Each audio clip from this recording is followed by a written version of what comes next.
While Marx lamented about the injustices of the bourgeoisie, the SJWs complained about the patriarchy. They are two sides of the same oppressive coin.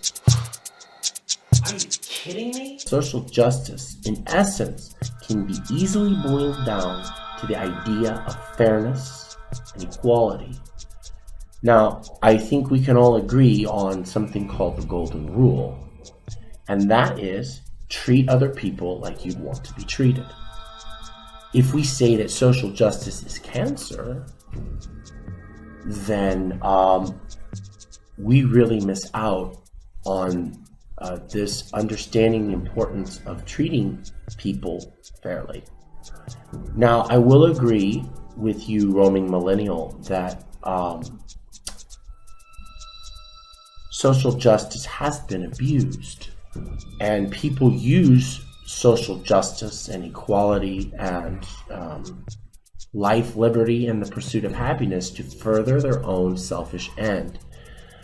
But that doesn't mean we should throw the baby out with the bathwater. Socrates talked about this 1,000 years before America, and it's interesting to talk about his definition of how this democratic form of government falls.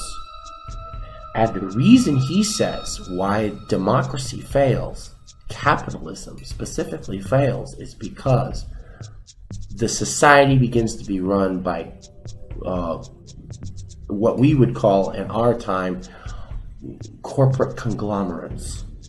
And because of the rise of big corporations, they start to make to set the rules, to set the standard of living for everyone else. And pretty soon the people get so angry, they revolt and rebel.